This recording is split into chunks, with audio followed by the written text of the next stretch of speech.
According to this question, the area of a square that can be inscribed in a circle of area this square centimeter is. Means यहाँ पे area of the square आपको बताना है और area of the circle जिसके अंदर ये square बना हुआ है वो दे रखा है। मतलब पूरा कॉन्सेप्ट यहाँ पे यही है कि एक सर्कल है जिसके अंदर एक स्क्वायर बना हुआ है। सर्कल का एरिया इन्होंने दे रखा है और अंदर का जो स्क्वायर है उसका एरिया बताना है। ठीक है, तो हम लोग सबसे पहले यहाँ पे एक सर्कल ड्रॉ कर लेते हैं और उसी सर्कल के अंदर फिर हम ड्रॉ करेंगे एक स्क्वायर। तो यहाँ पे सर्कल का एरिया मेंशन है, स्क्वायर का एरिया बताना है। तो सबसे पहले हम लोग यहाँ पे सर्कल का निकालेंगे रेडियस, उसके बाद फिर आगे का कॉन्सेप्ट देखेंगे क्या होगा। तो चलिए, एरिया ऑफ सर्कल फॉर्मूला सबको मालूम है। एरिया ऑफ सर्कल होता है पाई आर स्क्वायर। इसकी वैल्यू है 1408/7 इक्वल टू हम लोग लिख देंगे 22/7 इंटू आर स्क्वायर। ये 7 से 7 कट हो जाएगा। इसको पहले हम 11 से कट करते हैं तो 11 2 जा 11 1 जा 330 होगा, 11 2 जा 22 होगा, 8 बचेगा, 11 8 जा। अब 2 से इसको कट कर दोगे तो आ जाएगा 64 इक्वल टू आर स्क्वायर। तो आर की वैल्यू आ जाएगी 8। ठीक है, एक काम तो ये हो गया, हमको रेडियस मिल गया। अब हम आते हैं इसके एरिया के ऊपर। अब चलिए हम लोग चलते हैं इस फिगर पे, और अगर इस सर्कल का हम लोग एक सेंटर डिफाइन करते हैं तो ये जो लेंथ होगा ये आर के बराबर होगा, और जो इस स्क्वायर का डायगोनल होगा वो होगा डायमीटर ऑफ द सर्कल। मतलब जो डायगोनल है उसको हम लोग 2r लिख सकते हैं।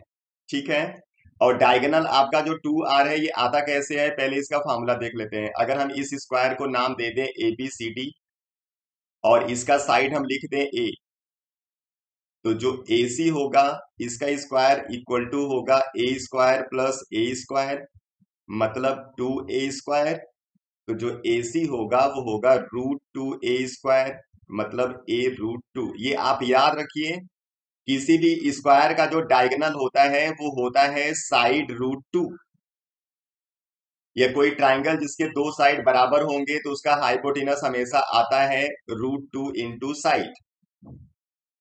अब ये जो AC है उसकी वैल्यू हो गया 2r के बराबर, यानी r और a का रिलेशन मिल गया, और इसी से हम लोग इसका एरिया निकालते हैं। तो जो AC है वो है 2r के बराबर, और इसको हमने इक्वल कर दिया A√2। तो यहां से निकाल लो आप a। तो 2 इंटू आर की वैल्यू 8 है, इसको डिवाइड कर दिया √2 से, ये हो गया a।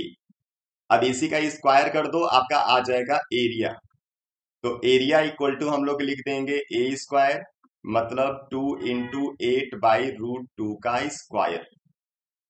ये हो गया 464/2, मतलब 64 इंटू 2, सॉल्व करने पे आ जाएगा 128 सेंटीमीटर स्क्वायर। ये हो जाएगा इसका आंसर। तो ये तो हमने आंसर निकाला है इस साइड को कंसीडर करके, साइड हमने पहले निकाला है। एक इसका डायरेक्ट फार्मूला होता है, और डायरेक्ट फार्मूला क्या होता है, area of square equal to होता है डायगोनल का स्क्वायर बाय 2। तो डायगोनल का स्क्वायर बाय 2 कर दोगे तब भी आपको आंसर मिल जाएगा। ठीक है, अब यहाँ पे जो डायगोनल है वो किसके बराबर है, 2r के बराबर। r की वैल्यू 8 है, इसलिए हो गया 2 इंटू 8 मतलब 16। तो आपको यहाँ पे 16 का स्क्वायर बाय 2 करना है, तब भी आपको आंसर मिल जाएगा। तो 16 इंटू 16/2 कर दो, तो हो जाएगा 16 इंटू 8। इसको भी सॉल्व करोगे तो 128 ही आएगा। ठीक है, इसलिए जो स्क्वायर का यहाँ पे एरिया होगा वो हो जाएगा 128 सेंटीमीटर स्क्वायर। ठीक है, चलिए नेक्स्ट वीडियो में फिर आते हैं दूसरे प्रॉब्लम के साथ। आप लोग पढ़ते रहिए, अपना ख्याल रखिए।